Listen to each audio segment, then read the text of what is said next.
Thank you, Ethan. We've been polling the chat or monitoring the chat rather and looking for questions. We didn't see anything raised, but I wanted to open up the floor and see if there are any areas that you'd like us to highlight or if anyone has any questions.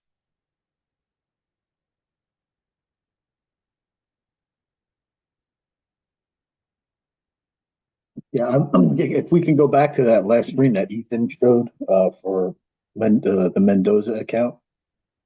Sure. Hi, Joseph. How are you? Good. Thanks. How are you? Good. Hey, Ethan, do you mind? Yeah, thank So once that process went through, this is actually in what we refer to as IIQ. So um, it showed the details, it showed the accounts, but under applications tab, were there any applications that were assigned to this? We don't have applications as yet configured for assignment for the purposes of the demo. So Okay. we're just showing this to the point of assigning roles.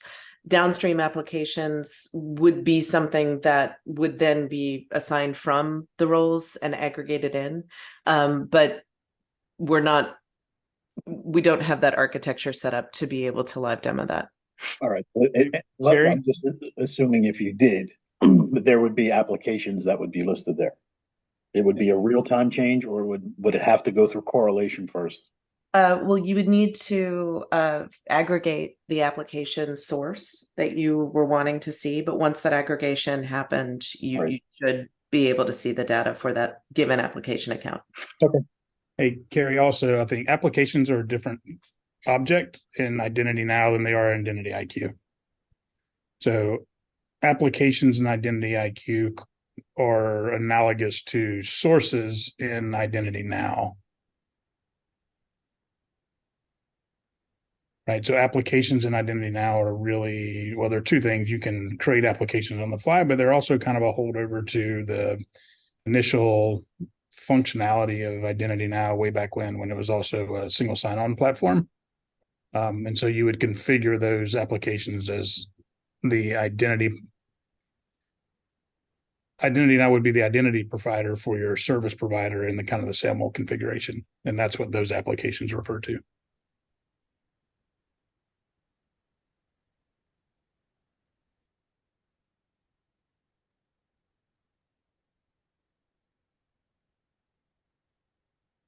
Does that answer your question? Yep.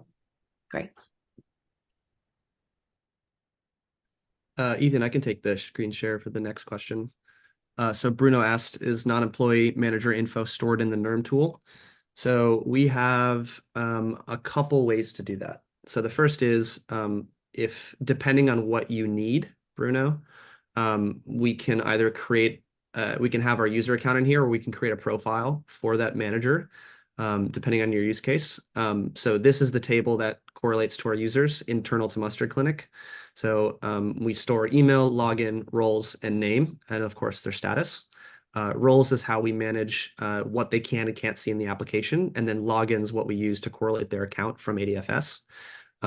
If we onboard someone inside of the application, so in this case, we onboarded Addison Smith today, there's a tab called Contributors. Now, under this Contributor tab, you can see that Tommy Tomato, as her manager, is a direct contributor to this profile, in addition to the entire user role created for the S3 University organization.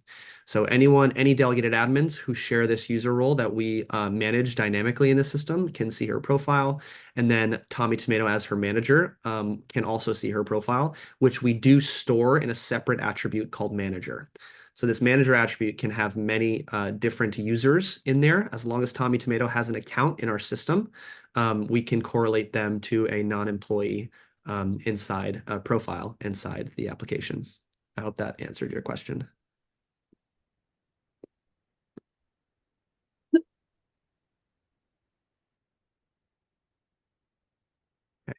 Carrie, do you want to take the next one?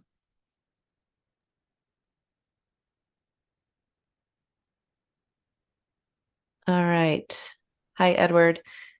Edward's asking if there is a student RN who's also employed as a CNA, do they have an option to select which role they are trying to work as? Edward, for clarity, do you mean like on the fly? Yeah. Yes. I'm pausing to think. um, so Paul may have a different perspective on this. Paul is our Chief Technology Officer.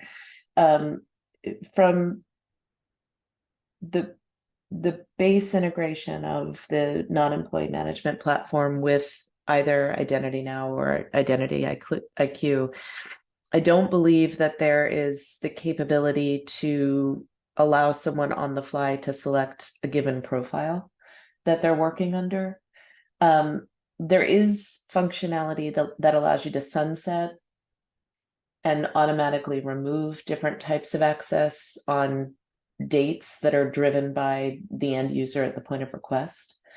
But I don't know that there's a way to toggle on or off. I think that would actually be dependent on whatever the capability of the downstream application that they're logging into is.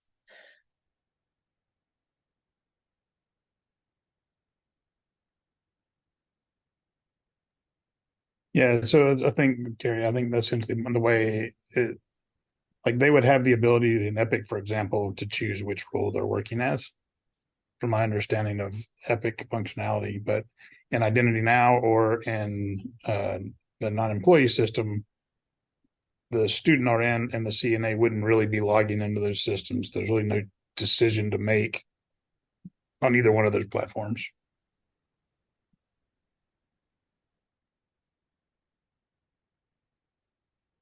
So it would be within whatever source or target application that person was working in. That's where they would indicate what user they were operating as. Yeah, if it was a choice or a capability of the downstream system, correct.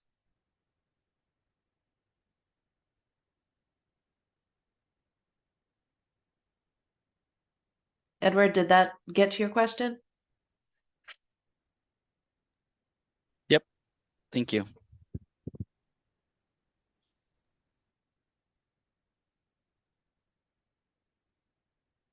William's asking, oh, this is a great question. Who typically owns the service once implemented, HR or IAM? So by the service, William, I'm assuming you mean the non-employee risk management platform. Yep. I think I'm going to answer with the excellent consulting answer of it depends. But I'm going to add to that. I think that there's a couple different ways that an organization can implement non-employee risk management, depending upon the way that it is structured, right?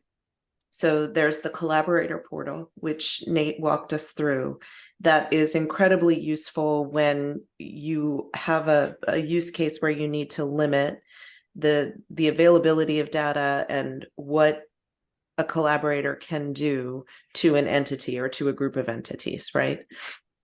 So let's take the example again of the university use case. Depending upon how that university is structured, you could have, for example, a collaborator identified in the registrar's office who is responsible for onboarding each class of student nurses in non-employee relationship management, right? And then that data would flow into the core identity system when it becomes available, and the workflows would take effect based on that, right?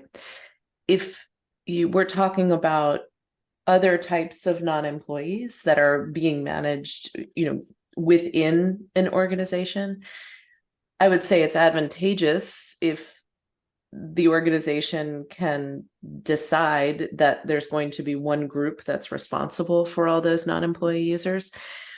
It could be with HR. I think HR would probably push back pretty hard on that unless they were getting some resource support to address that. Right. I think that the cool thing is that the tool has capability to parse data, to control what someone can and can't do and see. And there's a lot of flexibility there. So it really does allow the organization to put ownership of that data management where it makes the most sense for that given organization. Okay. Yeah. And if I could add on to that, Carrie, so we have loads of permissions for the delegated admin portals, but we also have permissions for the internal users to Mustard Clinic. So if HR has accounts internal to Mustard Clinic, we can actually assign those HR users specifically to one population. So if, populations A, B, and C are managed by user role A, and then, D, E, and F are managed by HR, we can just allow HR to see D, E, and F, allowing them to onboard only D, E, and F, update D, E, and F, things like that directly from the dashboard. So that's just a little addition to Carrie's explanation. Thank you. Thank you very much. Thank you. It was a good question. Thanks. Carrie, I do one more thing I want to show really quick if we have time, if there aren't many other questions. Bruno has one. Let's address that first, and then we can pop back to you. Bruno's asking, can we convert from non-employee to employee easily, or do we have to move from NERM and then load into IIQ or Identity Now? Great question. I'm going to say yes, you can convert. You would build that logic within the identity system, either the cloud platform Identity Now or Identity IQ, based on the available source data. And typically what we've seen in the past is building that based on an effective date. I wouldn't recommend ever removing a person from an HR source, rather building in logic to put them in an inactive status so that if there was a need in the future, you can always rehire and use that same person record. But yes, absolutely, that conversion use case is 100% able to be configured. You're welcome. Thank you.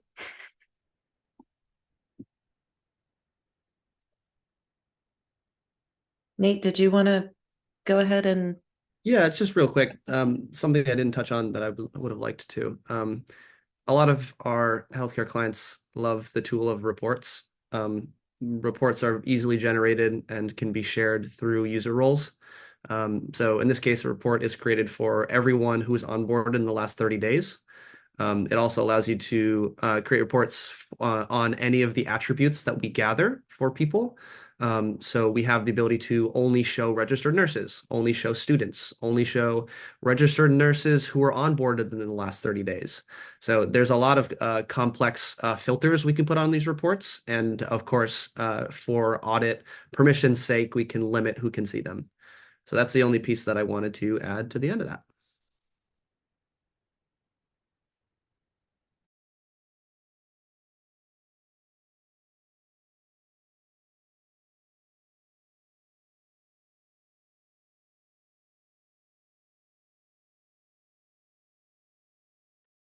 Hey, Carrie, I think you're on mute. Thank you. Looks like we're coming up to the end of the hour. I don't see any other questions in the chat. I would invite you all, I believe you should have my contact information that came out with the confirmation email. If you have any follow-up questions, you can absolutely direct them to me, carrie.bender@s3.consulting.